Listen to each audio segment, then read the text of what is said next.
our followers, our viewers who might have missed the live streaming. We'll get it all better. We'll get better at getting the streaming or streams on. Okay. Welcome, Mrs. Shola. We cannot see your beautiful face, ma'am. Can you please come on camera? Thank you. Oh, okay. It's the beautiful ones that are here before. Bolu has gone. Bolu, let her. I don't do that one now. Leave your face. It's nice. Yeah, she's not there. Bolu, be on camera now. Thank you. Yes. So don't worry. We'll come and apologize to your husband. It's the program we are running. So we are not taking the face away, still there. So thank you so much, family. Well, you see how we get it going here. It's not any mechanical stuff, just go. No, we're here as a family. It's an interactive thing. Okay, so it's not academic like that. Don't worry, the academicians have not arrived yet. They are coming. So when they arrive, we put on the academic toga and then move on to along those paths axis. So today we are continuing into season 2 on slow parenting programming, and we are looking still at the talk therapy. We went through what talk stands for the last episode. Today we are zooming in on the T of the talk, okay? And the T for us stands for time, that quintessential commodity that Ernest Hemingway succinctly, penned that that's the commodity for which we have least of, and it's true, very true, okay?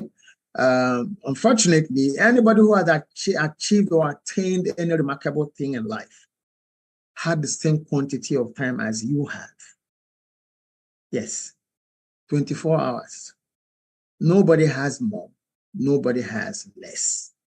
And that's a backdrop for our discussions today on slow parenting. Time.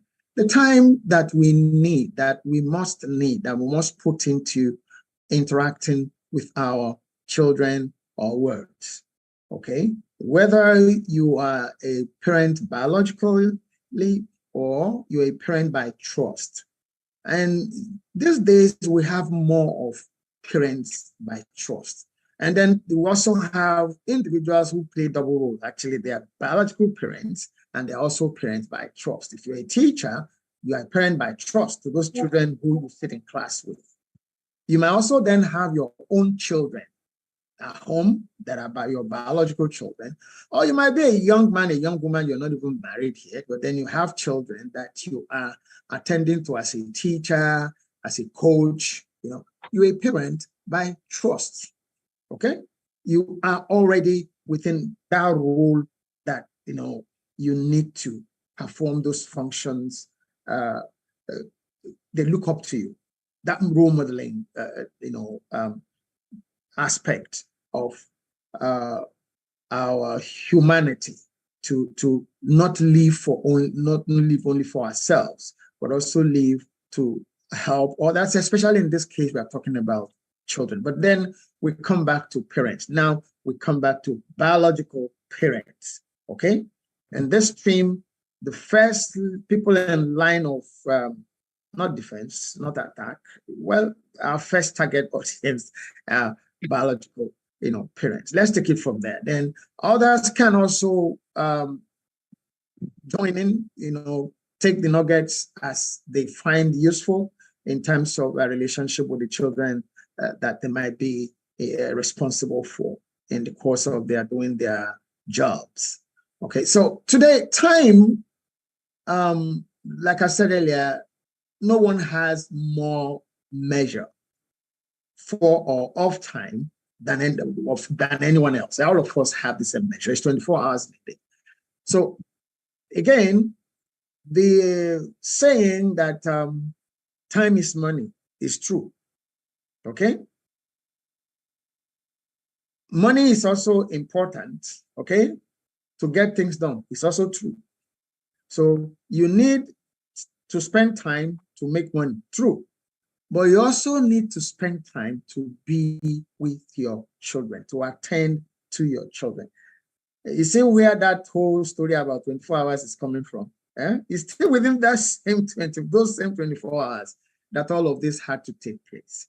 It now becomes a function of how we are able to mix, okay, apportion, okay, intentionally use up or spend those 24 hours on each day to do the things that we need to do to make money, yes, that we need to take care of our families, yes, but we also need to take care of our children by spending time. Mrs. Yetunde Banjo has been listening very attentively to maybe, I am not quoting any Bible chapters yet. I said yet in this regard, but I'm not saying she quotes Bible chapters, but then who we are, he said, well, now you see one chapter, one scripture has dropped now immediately, so I can't swallow it. It says, out of the abundance of the heart, the mouth speaks. Mm-hmm. So from what we know, from what we feel, what we value, comes out what we extend to others. In this case, we are talking about our child. Now, Mrs. Banjo, for those parents who say, look, I don't have time for my children. Yes, I love my children. I give them everything that they need. But at the time, no, I have everything. There are housekeepers, they have coaches to take care of. What do we say to such parents? Well, to such parents, they're making a huge mistake. And the reality of life is that, like you said, everybody has 24 hours, but it depends on what you prioritize. We all have the same amount of time each day, but the things we give priority to will take our time. And you see, for me, I think some days ago, I was thinking about the issue of time and, the myth of I have no time. We all have time, but we give our time to the things that we prioritize, to the things that we consider very, very important. So now when a person says, oh, I'm busy with work, it means that your work takes precedence over everything else. It means that your work is your greatest priority. Everything lines up after your work.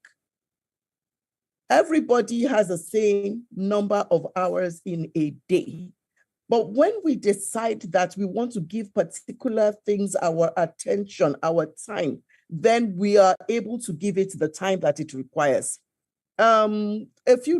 What's today, the 50th? It was actually yesterday. It seemed like 2 days ago now. But because we did it in the middle of the night, my time, my dad passed away on June 4th. Oh, sorry. On June 4th, sorry for your loss. Sorry for your loss. Yeah, sure. So on June 4th, we kind of, the first year, I think we kind of got together, prayed. We had some kind of Zoom thing for those of us all over the world. Then, events of life. But, this past June 4th, we decided to put something up there, in the group and say, okay, can we just meet to pray? So there was no agenda set. There was nothing we, had scheduled. So it was like, okay, let's just pray together as a family group. And then, I was just coordinating. I said, okay, all of us, let's share our memories. One memory about daddy that you have. And for everyone, my father had quite a number of children. There are 15 of us. So, but not all 15 were on that Zoom meeting because this was 6 a.m. Nigerian time, 1 a.m. our Canadian time. So we all now started sharing, memories. The interesting thing was that nobody shared a memory of something dad gave them.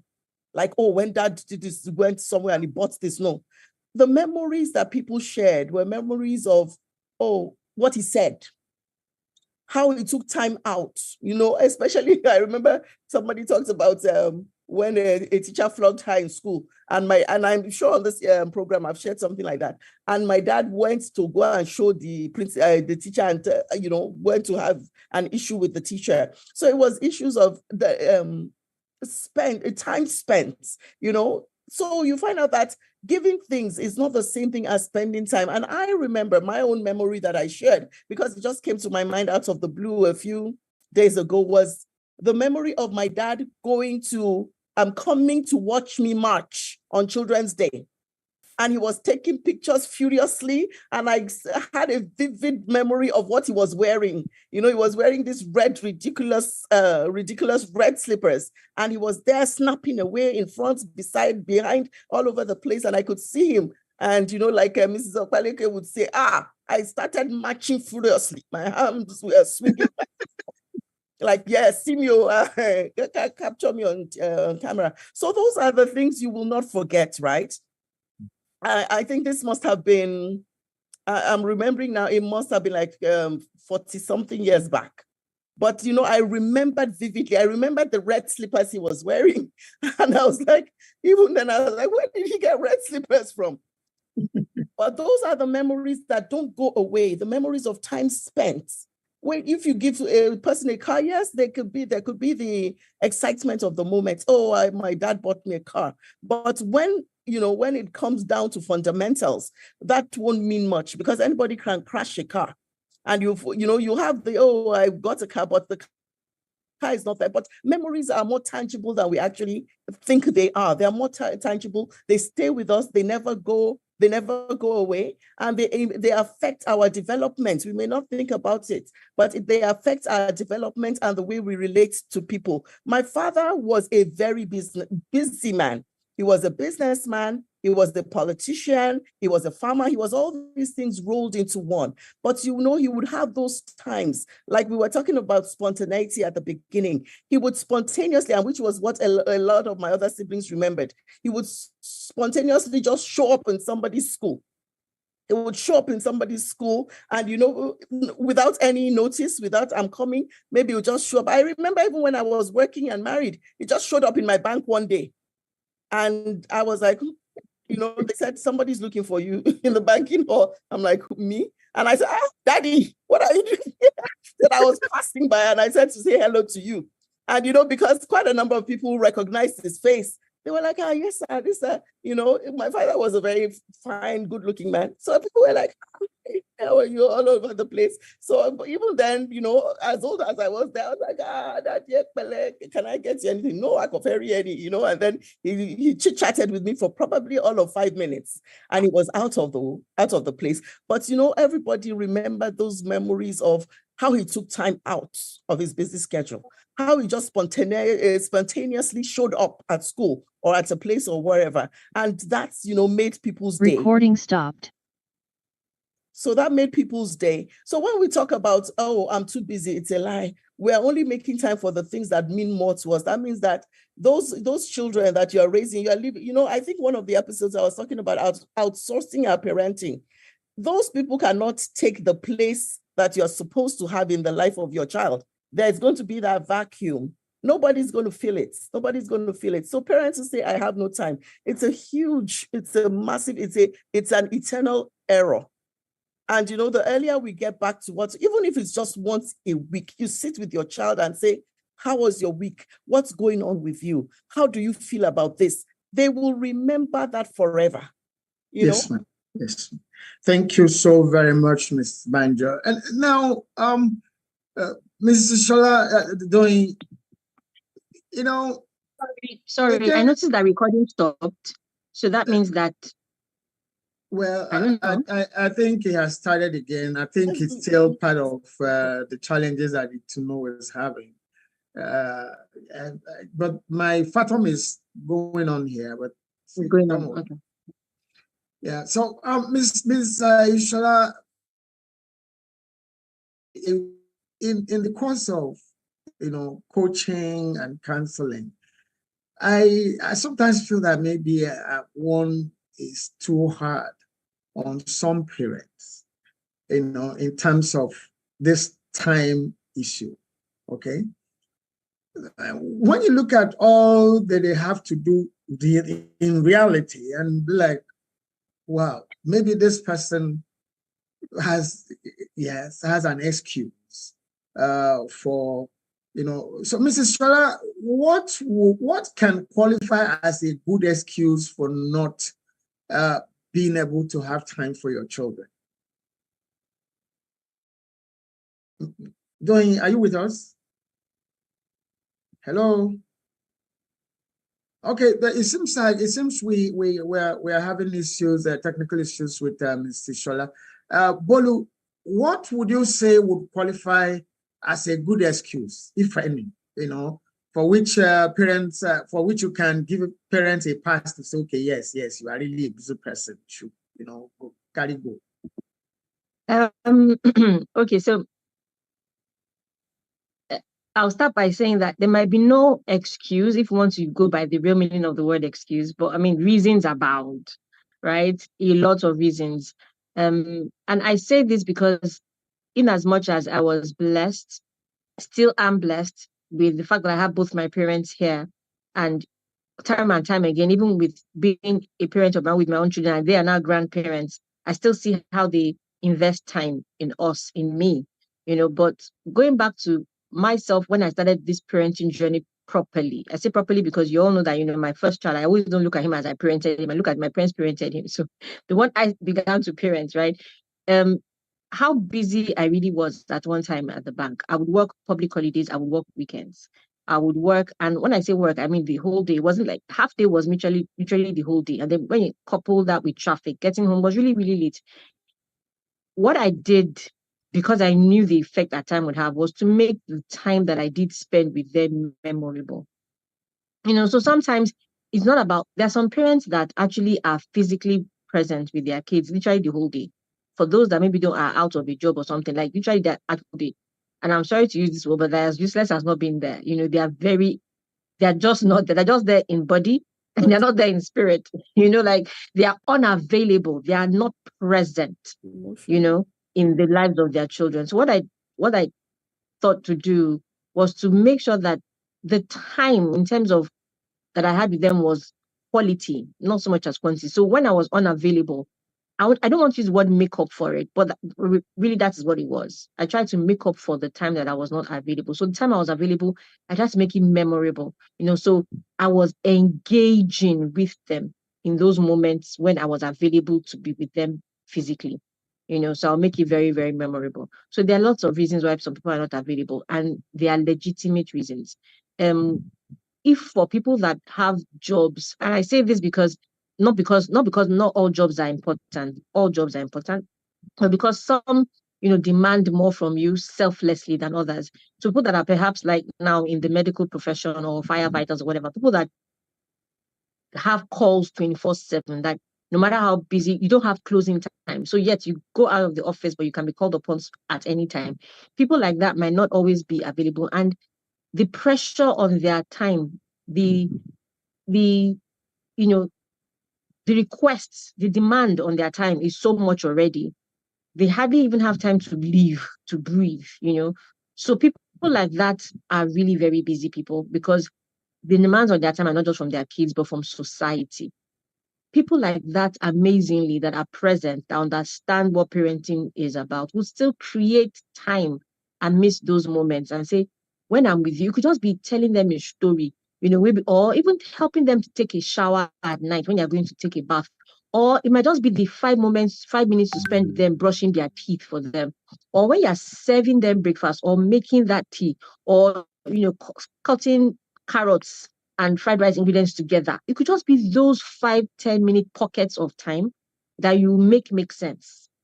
Because at the end of the day, like I said, it's not so much as, and my concept of time is this. There are 3 things you do with time. And thank God that you mentioned how time is related or it can be, seen as some currency like money is. You can spend time, you can waste time, you can invest time. Just the same way we do with money. So many of us spend time, some of us waste time. very few of us invest time as a currency of trade, where you can invest Some today of in us hopes that you spend get the time. dividend for tomorrow. Many Yeah. of us waste time, not many of us invest time. How succinctly put.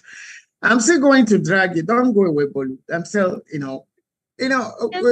the course of this programming, actually, I think in season one, we did make the point, because when we are talking about that parent is not one, it's not singular. I mean, this is grammar now. Parent is not one person. Parent cannot be one person. Don't worry, we know about those particular situations and circumstances, that you now have one person, okay? But ideally, it's a team job, okay? You have the father, the mother. We are talking about in that biological environment, even in that foster home for some, in some of the cases. Actually, I think also what even qualifies any home to be a foster home is like there are, you have a couple, okay? I think so in most cultures where the foster home program is implemented. It's that you're putting a child in a home where there's a father figure and a mother figure, right? Now, Bolu, still remaining with you. If we look at this whole concept of I, me, and myself parenting, I am a single mother, I'm a single father. It's only I, me, one. In slow parenting, what we hold on to is that fact that parenting is a team event and needs to be a team event. So, with that understanding, would it be okay, for want of a better word to use at this time, for the two individuals, the father figure, the mother figure in a home, to take on jobs, okay, that keep them at those hyper, active, no time kind of environment? Okay, so I would say that there's a lot that planning can help us to achieve. I can only lean on my experience, because there was a time that we both had those kind of high demanding, jobs. My husband was working in telecoms, I was working in the bank, and it was really that demanding. But team is what you make of it, I guess. Family is who you say they are. In as much as you have biological family, and I know that trust comes into play, moments like this, where you're like, even your own family members, you can barely trust them with little ones, not talk of, outsiders. It can be a very risky thing. It can even be a very fearful endeavor to want to even attempt to do that. But I think that in our hearts, again, whether by intuition or just by opening your eyes and being observant, people that you can trust with your kids, or you can trust your kids with. So I think we were blessed with that we I had this person that was like a younger sister. People even thought that we were biological sisters, that I could trust them with. So they were with her for most of the time. I think so. We're just blessed that we didn't have to do house help for that long. We actually did I had people that came as living nannies, but we also always had one relation that could oversee. So it's not in the best interest of the child. But I know that there was a time that I had to take a decision. And sometimes in retrospect, I think maybe I was even a bit jumpy with that decision, to be truthful. I just thought, what, I was already having issues at the bank anyway, so I was as well just resign so I could have time for them, because I felt this was their formative years. So when I was making it up to them in terms of not being available, I felt it was because in their mind, all that they really needed was mommy to sing along, mommy to have those very fun, shiny moments. It wasn't like when they got to the formative, and I say formative years in the sense of that preteen twin moments where they now begin to engage in conversation. You want to help them to be present, to be able to see things. That moment, I felt I needed to be there more, and which is when I left the bank. I started doing my own thing just to give me flexibility. Because I felt that at this moment now, whoever had their ears was no longer what they see, because they couldn't engage their reasoning faculties at the time when I was not available. But now that they had a lot of questions on their minds, as they should, I needed to be there. At least one of us needed to be there to be available to answer those questions, to be there when I didn't want them to forge a relationship with someone that would be so tight. Even if that person was going to be my sister or cousin, that I would not be the second level person that they talk to. I wanted to be the first. Auntie said, I wanted to be the first. My So auntie said. exactly. So things happen in school, and I'm the first person that my daughter will tell. She had a brawl with someone. She just me. She does something even wrong. She's like, "Mommy, I'll tell you something. I know you're going to be upset with me, Mommy, but I still have to tell you." That always gladdened my heart. That I like that you know that you've done something wrong. In fact, one of my sons will say, "Mommy, I know you're going to punish me, but let me just tell you what happened." I like that you still trust me enough to know that I could punish you, but you tell me nonetheless. So those planning, I guess, comes with it, but some people really don't have the luxury of that either. So you have to create for yourself a tribe. No, Bolu, people. Mrs. Banjo, maybe I just take it from the. Thank you, Bolu. Thank you so much. Maybe I just take it. I get back to you, but I don't agree that some people don't have a choice. I'm sorry. They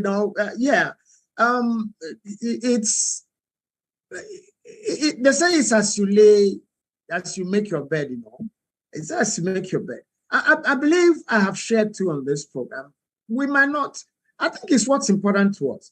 I personally, I was quite busy traveling for research programs, traveling for making presentations, both in and outside of Nigeria, and all. And both of us were living on that planet. When it came to a time and I said no, but I decided, just like Bolu was saying, he decided to leave the bank. I decided to say no. Okay. Well, if we can agree on this, if we can work this out, whatever, I will make that, sacrifice. Some people who know me might say, well, you could say that because maybe you have your businesses at your home and all of that. But seriously, a lot of my income was coming from my having to do research work, do presentations, travel to, facilitate at workshops and all of that. Okay. And that's also part of what I saw back into my business to do whatever. But I had to make that, decision. So, Ms. Banjo, when you now meet a parent that insists that, look, you don't know what you're talking about.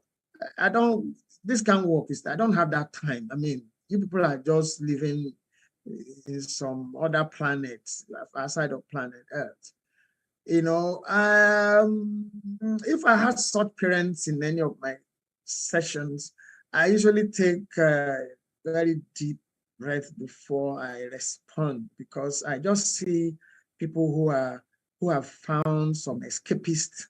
I'm sorry. I'm sorry if I'm sounding judgmental, but I don't think I am. I just want to know, do you really think that there'll be such a thing that a team, I'm talking about both parents now, a team cannot talk with themselves and say, okay, look, I know you're busy. Can we work this out so that, at least one of us will be around alternately? What do you think? While Mrs. Ayopaleke was speaking, she said that people would have legitimate reasons for not being there. I disagree. I do. People will have real reasons, right? They have real excuses, but they are not legitimate. They're not legitimate because, you see, when it comes to having children and when it comes to parenting, it is a choice. And you must choose to do or not to do.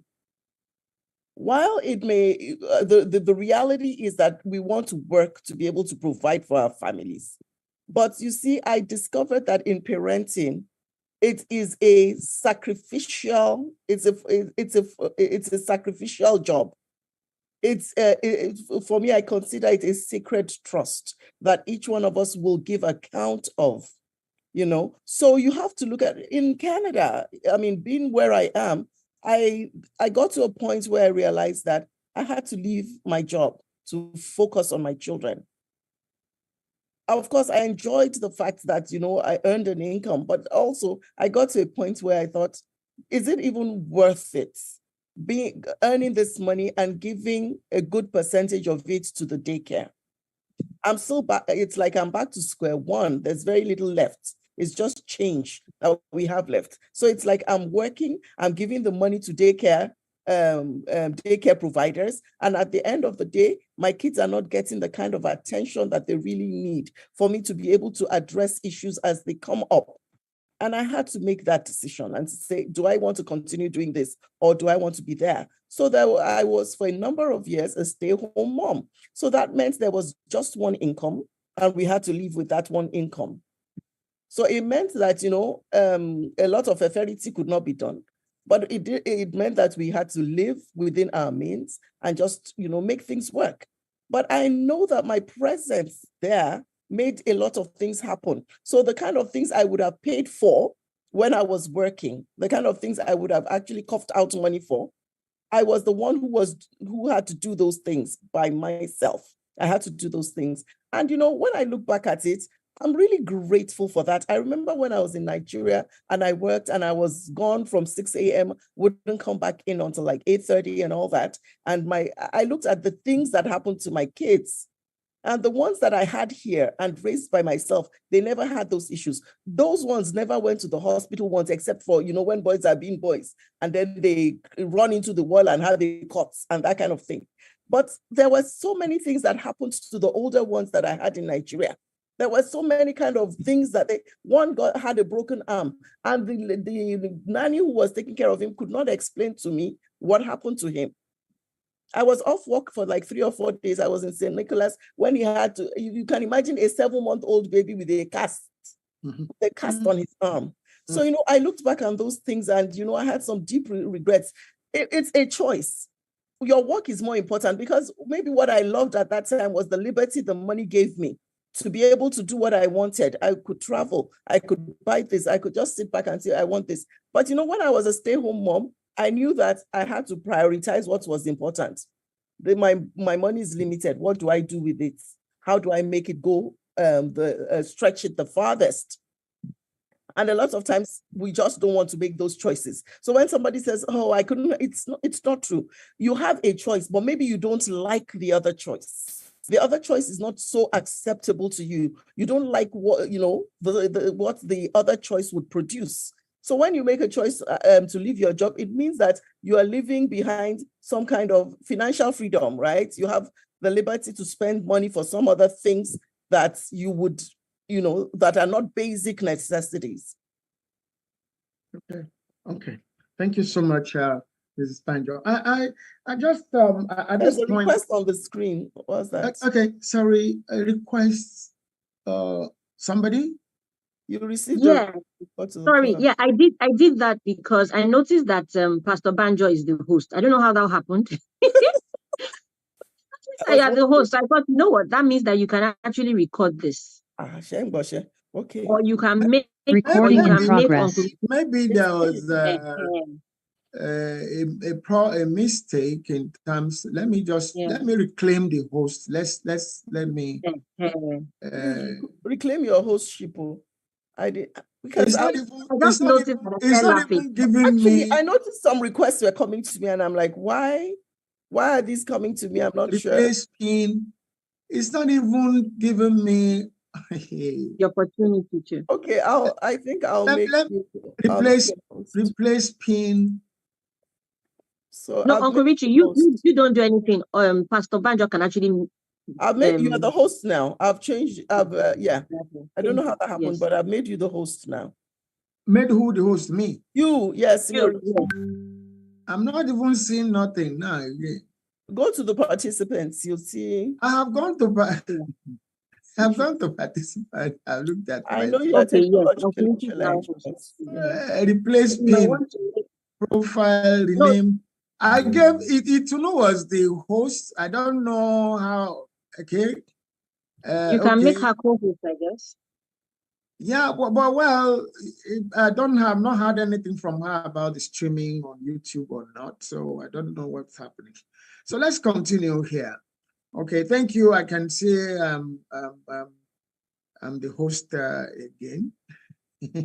Okay. Mrs. Badger, host, yes, okay. All right. All right. So, you know, in the talk therapy, the story I told in that book concerning the issue of time. As I was going through it again, sincerely, I had forgotten about that story. I have forgotten. I have until I, you know, until I've, you know, read it again and saw that the incident sounds small, but it was such a huge nuclear bomb in our home that time that I walked into my daughters. There were only two girls. Daddy hadn't joined them then. There was no daddy. Okay. And then told me since I had just gone to bring back from school, I saw a copy of Playboy magazine with her in their room. I freaked out. I mean, yeah, okay.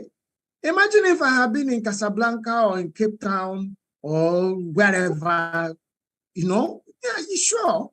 And their mother maybe is on the moon or Mars, and then believing that, yes, there's housekeeper and all. And in our course of being good Samaritans, we had taken a young single mother in who had a lot of problems, lots of problems. When I was reading, I just remembered all those stories again. Lots of problems. We took her in, was living in the guest area until we had a pastor, a friend who was a pastor and his family who had issues who we had to take in and then, you know, let them live in the guest area and then let the young woman move in. And not knowing that I'm not judging her, but then it was that magazine issue that made me to say, okay, well, you see where you put yourself, how you arrive at where you are. Okay? You told your original side of the story and we believed you and all of that. But look at what you are presenting with. Even in where you are spending time with the children. So the point here is, imagine if I could, let me borrow Bolu's terms, legitimately, say I don't have time. Genuinely, there's a difference between genuine and legitimate. They are not the same thing. Okay, genuine, branding, container branding.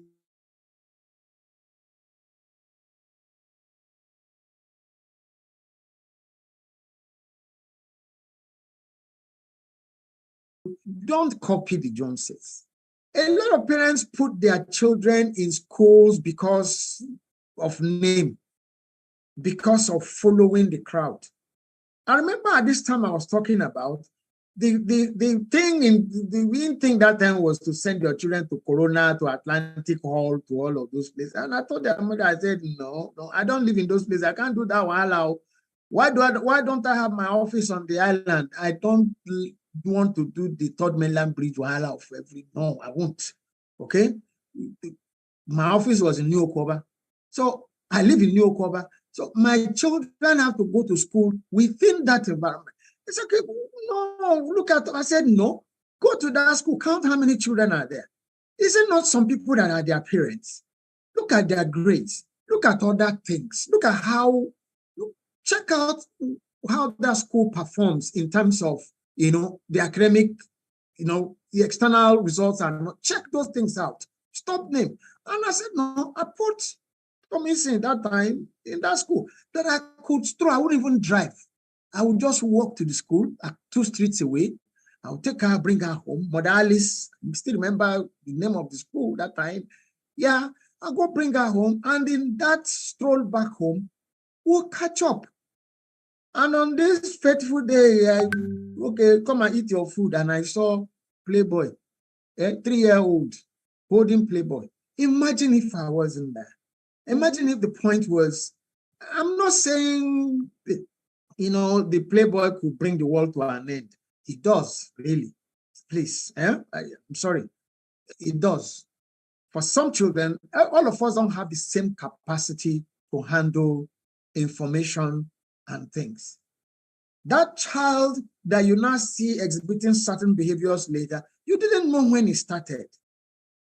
You didn't know the source of that behavior because you were not there. So if you are not there, you cannot know your children. If you cannot know your children, you can't vouch for them. If you can't vouch for them, the society throws anything at them and they will probably stick. But if you can vouch for them and society throws certain things at them, you will stand there and say, look, come, this is not you. Forget, you see, whatever they are saying is their own. Okay? You are there for that child. You are now not that parent that come and say, shall you see your life? You see what I've been telling you. Meanwhile, you have not been telling the child nothing. You've just been shouting, making noise. You're not saying nothing. You're not clear. You're not articulate. You're not even mirroring what you are not there to start with. The child is processing it in his or her mind. Look at how she's talking at me. I wanted to complain. I wanted to complain to her. I wanted to report to her like this is magazine in my room. She wasn't there when I wanted to report to her. The child is processing his or her own realities when you are freaking out. If you go to read the talk therapy and see the processes I had to go through, I was not exaggerating. This is a book I wrote about 25 years ago. I was so angry that I was like, I'm going to just pounce on their elder sister when she comes back. How can you bring this? And I said, no, this is not this person. This is not the child. This is not my child. She can't bring this here.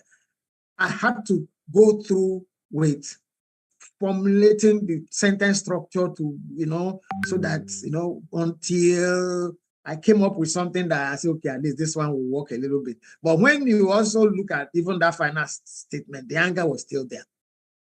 What is this doing in your room?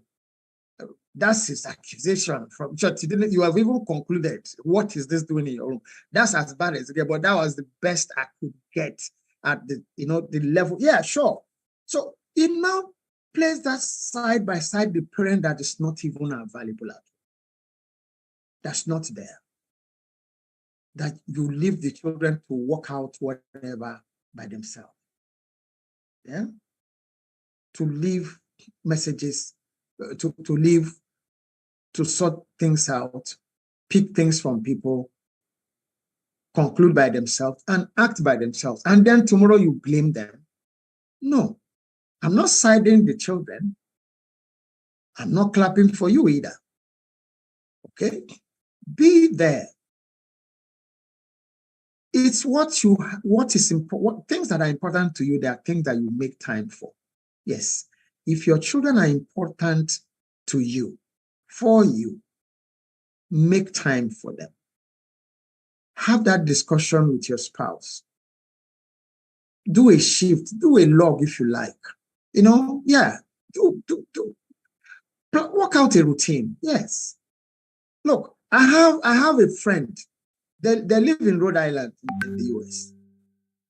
The husband chose to work permanent night. Okay?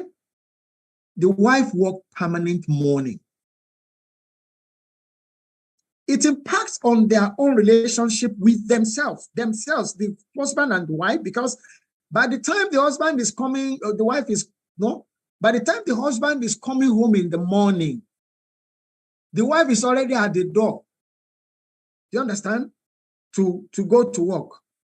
It's only on their 2 off days, which are also not the same days, that somehow, well, if any story happens, but for the children, that basket, that window is there. Somebody was always at home to prepare them for school. Somebody was always at home to welcome them back home from school, or to go to take them from school if need be, to respond to whatever emergencies are there. So don't go convincing yourself on this whole issue of is because I'm having a high octane job. You chose the high octane job. Do something about it. For the sake of your children, do something about, one of you can keep your high octane. Marriage is not competition. It's supposed to be partnership. If you are competing to find Guess who will suffer for it? The children. Your children. Really. You might give them everything money might buy, but they won't.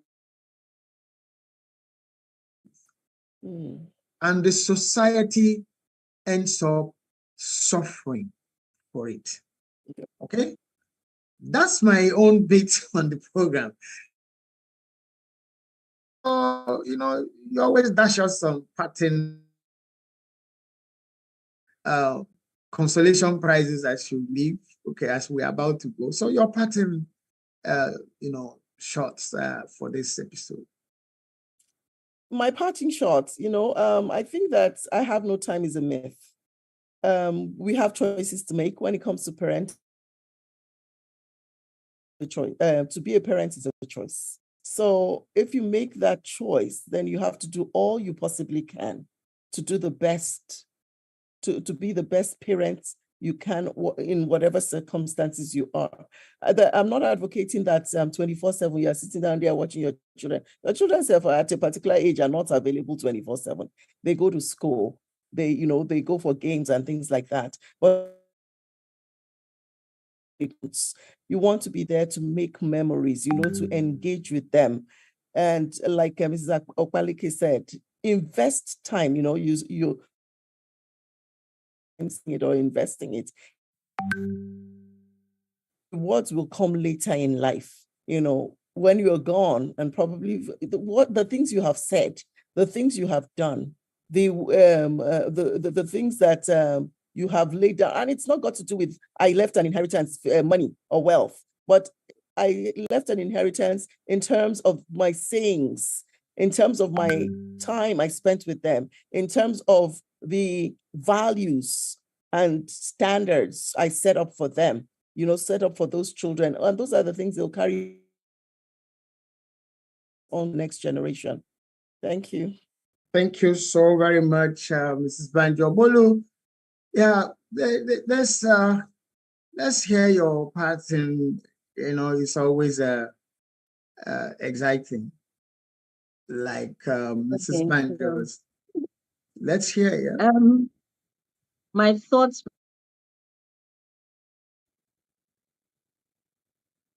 Life is life. Like you said, we all have 24 hours, and almost everything that is important to us will place a demand on our time. And so you just have to do what you have to do and tell yourself the truth.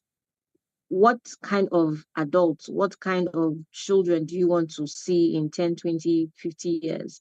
What kind of legacy do you want to see your family create, build, and then work towards that? And if you have to make sacrifices along the way, please make those sacrifices, because at the end of the day, no other person will make them for you. It is just what it is. No other person will make them for you. Certainly. The bulk lies with you. It stops at your table, so yeah. Go ahead. I will be committing a very huge crime, because just landed. I mean, he traveled. He's just joining us on the stream. So, Dr. Welcome, sir. We'll give you the next 5 minutes. What's your take on parents and timing and being with their children? Welcome back. Dr. Yewale? Dr. Sarumi? Hello? His mic is unmuted, but I can't hear him. Yeah, he's not muted. Oh. Hello? Maybe he should mute and then unmute again. Maybe you can mute your microphone and then unmute yourself again,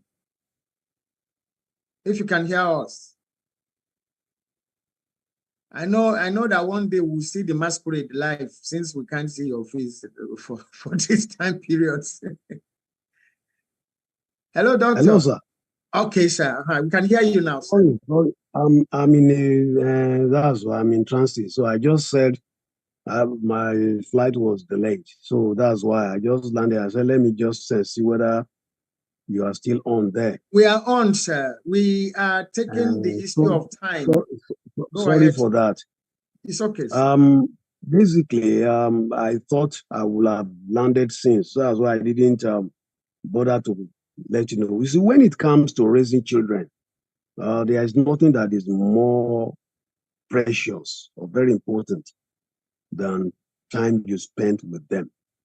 You see, quality time with your little children is not only very crucial for their emotional and mental well-being, but I believe that it still lays the foundation for a strong and everlasting parent-child bonding. You see, so all parents, irrespective of how busy they are, need to strive to create meaningful and lasting connection with their children. We see, but in today's fast-paced world where we are moving from one thing to the other, we do a lot of multitasking and what have you. Even then, we need to make conscious effort to prioritize, quality times with our children, because creating meaningful, and lasting connection with them is something that is going to help us to build that bond now, so that eventually when they leave home, at least they can have good memory. So I've seen a lot of parents who says that they are finding it challenging, they don't have the energy to do it. And I say, well, it's your future, it's your life. The way you build it now is the way you are going to be living in it, even when the child goes. Time he becomes grown up, he will be able to at least say, yes, I was trained well.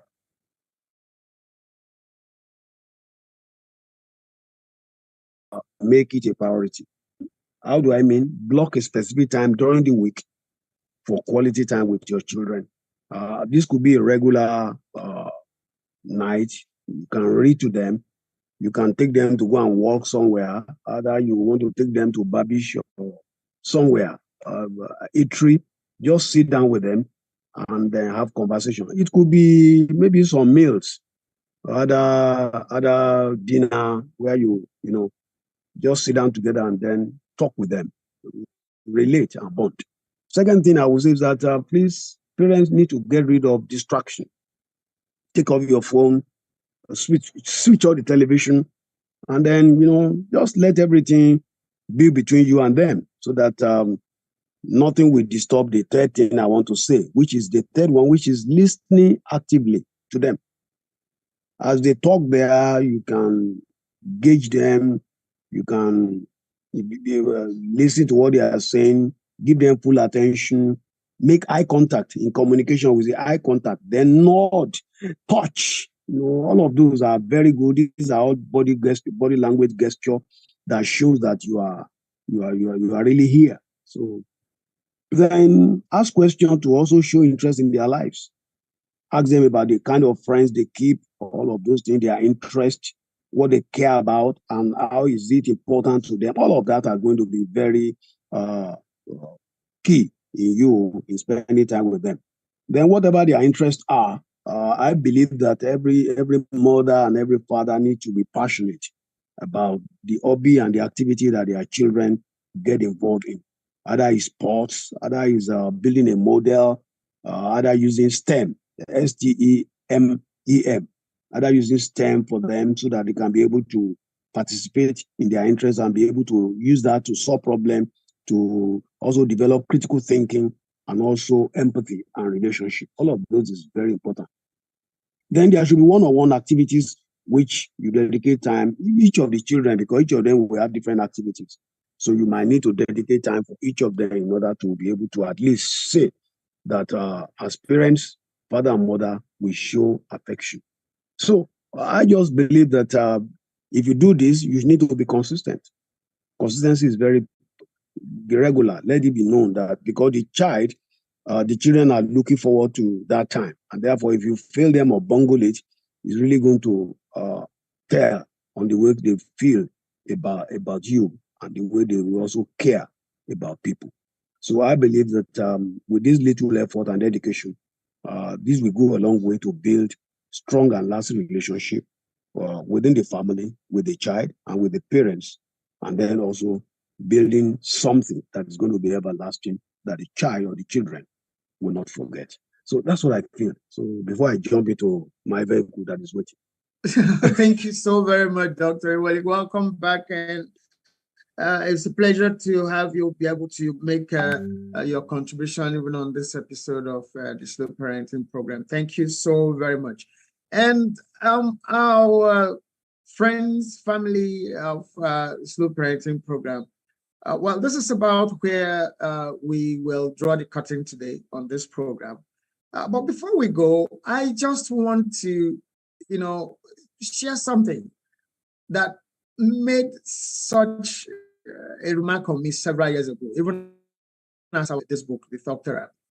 I read about Charles Swindoll. Charles Swindoll is a Christian author, evangelist. I read a story about how Charles Swindoll chose to drive his son to college, drove 2,569 miles. I didn't say kilometers. Okay, I had to check again when I was reading that story to see whether it's miles. So if you convert to kilometers, that should get into close to 3,000 kilometers across 8 states in the US to take his son to college. He could have sent somebody. He could have paid, he could have bought a flight ticket. He could have used every other valuable means. He could have found all sorts of excuses. I can just imagine how many speaking engagements he would have, canceled or, not taken because he had committed himself to being there for his son for his first day in college, far away from home. You can imagine the kind of stories that would have happened along those almost 3,000 kilometers of driving across 8 states. How many parents could do that these days? How many? We'll find all sorts of excuses not to, but he didn't. Go and check out, go Google Charles Swindoll and find out how busy he was. Yet, he could make time to be there for his son. And what was his reward? His reward is that thing you wish your children would do with you, which never happens. Why? Because you didn't build it. You didn't sow it. There's no bonding. You didn't start it. So how would a child with whom you have no relationship just bounce on you to embrace you, to say, Dad, Mom, I love you? No. You cultivate it. And that was Charles Swindoll's reward. They got there. And as he was about to go, the son, embraced him. Dad, I love you. I don't know what other gift I would want from my son. I don't know what other valuable thing I would, value from him than to have that embrace and to hear him say genuinely, Dad, I love you. So cultivate that cordial bonding relationship with your children. It helps their mentality. It helps their self-esteem. It helps them to stand at the gate and answer to strangers. Okay? It helps them to stand and ward away darts thrown at them by whoever. Because those darts don't mean nothing, because you have empowered them to be there for themselves because you were there for them. Thank you so very much, family. If you've enjoyed this episode of Slow Parenting Program, please don't forget to join us next week, Wednesday, same time, 2 p.m. Eastern Standard Time, US and Canada, and 7 p.m. West African Time and Nigeria time. Okay? And if you missed any part of this, you can follow us on Facebook, on YouTube. You can actually join this program live streaming on YouTube if you are not already joining. If you stumble on this video somewhere later, Yes, you can join us on YouTube, live on YouTube, okay? All you just need to do is, if you don't find any links, just type in nostalgiamedia.net and look for slow parenting. If you even Google slow parenting, you will find this program online to join us on YouTube. Or follow us on Facebook, okay? Follow us on Instagram, follow us on LinkedIn. Share your concerns, ask your questions. We are here, not there, we're here to respond, okay? Thank you. Until next Wednesday, be good. Be there for your children. Bye now. Stay blessed. Bye-bye. Bye, everyone. Bye.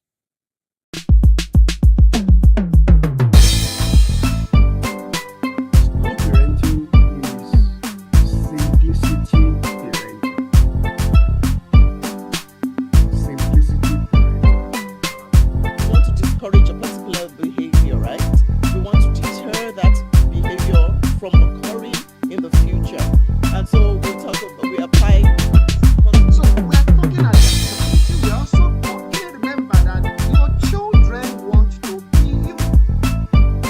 They're not talking about that person that's out. Exceptions to every rule, and no matter the best or the most noble of mirroring that we do modeling, sometimes they veer off. I know that there are exceptions. Is focus on quality time rather than